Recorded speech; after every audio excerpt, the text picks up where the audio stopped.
Welcome to I Know a Guy Bicycles, hanging out with a guy. Hi, I'm Justin, the guy. So today we have a special guest, which is Maddie, my daughter, and we're going to talk about... Screwdriver. No, wrenches. Wrenches. Yes, we're talking about wrenches. So wrenches are an interesting thing. Back in the 90s, Maddie, long time ago... It's raining. Raining rain? Yeah, raining wrenches. We used to use a lot of box wrenches on bikes, and over the years have been replaced by Allen bolts. So back in the day, a 10 millimeter and a 15 and a 17 was like had to have all the time. And you can kind of see on my ones. This is the biggest. Yeah, that's one of the biggest ones. So the funny thing about acquiring all these tools, and I knee-jerked of like I needed tools, right? Yeah, questions. It's like two wrenches mixed together. Yeah, it's like that. We'll talk about that one. That's a special one. That one's used almost every day. That's heavy. It's heavy, yeah. Ooh. So with wrenches, I got overzealous, and I'm like, I need a good set of wrenches. I need the ones that have the little fancy little ratcheting pieces. Just, all the bikes I'm going to work on, I'm going to need these. I'll tell you what, in the first year of buying this nice set of wrenches, I've only used them a handful of times. Did not know that my current day of working on more current bikes, and specifically road bikes, these are less. Yes, I do use them periodically, mostly the 15 millimeter, and most road bikes, if not all, are all metric. Yeah, and they ratchet, which is kind of nice to do the quick. So back in the day, the 7, 8, 9, 10 was quite a bit used for the derailleurs and the brakes and so forth, and the bigger ones for, they have bolts instead of skewers.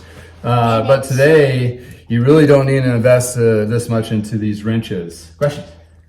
It needs to be like metal so it doesn't like break really quickly. Yeah, they use hardened steel. Mm-hmm. And if it's just like glass, it would break easily while you like fix it. And this part when you're like twisting it. Yeah. Used to have really easy. Yeah, I used to have a mechanic that was so muscular that when he worked on derailleurs, especially with the smaller ones, he'd shear the bolt right off because it's so strong. Anyway, nowadays, I've only used the 15 a couple times. You'll use the 17 to adjust hubs once in a while, but most of those have gone to Allen's too. And you use this one only a little bit. Only a little bit, yeah. Especially on older stuff, you'll need a set of wrenches. This is mostly like my favorite one. Yeah. Just like the other screwdriver. Yeah, the screwdriver. And the other one. You Yeah. should watch that if you didn't watch the other one about Yeah. screwdrivers. Yeah, absolutely. So the box in is really important to get in there. This one makes it a little bit faster to ratchet, which is nice. So long story short, Parts makes it a little bit cheaper version, which doesn't ratchet. You can probably get something, as long as it's metric, you don't need to really invest that much into it. Unless you want something nice. These are really nice. And they're definitely plated, they last forever, that kind of thing. And you can tell. If you're really like a fan of like bike stuff and you really want to like fix a bike and like become like a YouTuber too. Yeah. Like about if you got a lot of kids in the neighborhood and work on their bikes like I do, these come in really handy. Yeah. And and you get like money, like lots, like money. You make money. That makes some money. And you do YouTube. Yeah. And So, I hope that you get 1 million likes in. yeah, we'll get 1 million subscribes. likes. Me too. That'd be great. So typically they start at a 7 millimeter, then they go up to a 17, and you got 7, 8, 9, 10. You want to count with me? 11, 12, 13, 14, 15, 16, 17. That's about it. I do have like this random 19 millimeter one for some oddball stuff, but I really haven't used it much. But a lot of the times I just use adjustable wrench. They come with 2 different sizes. This is not as heavy, but this one's like heavier. Yeah, that one's heavier.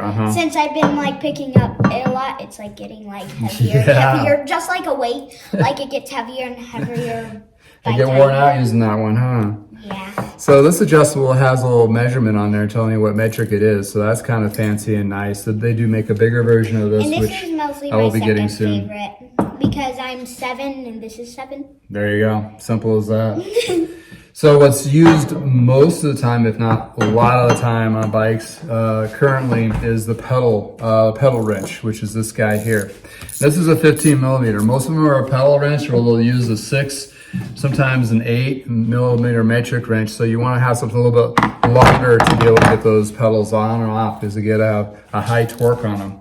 But the pedal wrench is basically a really good investment, and don't go cheap on this, because you want to get one that has different angles, because it's always at a weird angle anyway. They make another one, these are slotted on the same side and the same angle, but you know, as you tell here, this will definitely give you that leverage point, and it's nice and long and heavy, girthy, to be able to remove those stubborn pedals. And remember, when you're removing pedals, as a side note, pedaling backwards tightens, pedaling forwards loosens. So try to get that bike and that crankset in a position where when you're pedaling forward, it'll break free, however you're going to be using it. Same thing with these guys here. Any other questions, Maddie? No. Nope. Just testing. You're testing those all out. All right. So your plushie, you think, what's your plushie's favorite wrench? Your favorite wrench? And is mostly this one, because she can. Oh, okay. There we go. Fits perfectly. You heard it here first. Plushie likes the number 9 millimeter. Good call. All right, Maddie, let's put that one back and let's wrap this up. So pretty much a recap, you don't need to invest a lot, mainly into your pedal wrench if you want to switch out pedals, but for open and box wrenches, it is nice to have nicer ones. But honestly, you can go with an inexpensive one. If you're going to put less money into your tool wall, that's a good way to save a little money, because you're not going to be using a lot except for like kids' bikes and that kind of thing. Anywho, looks like a little dumbbell, doesn't it? Yeah, those were called buzzkills back in the day. Buzzkill. Anyway, thanks for hanging out with us in the garage. Hope you have a wonderful day. And please subscribe if you like these videos. You say have a good day? Have a good day, and don't forget to like and subscribe. There you go. Thank you. You take care.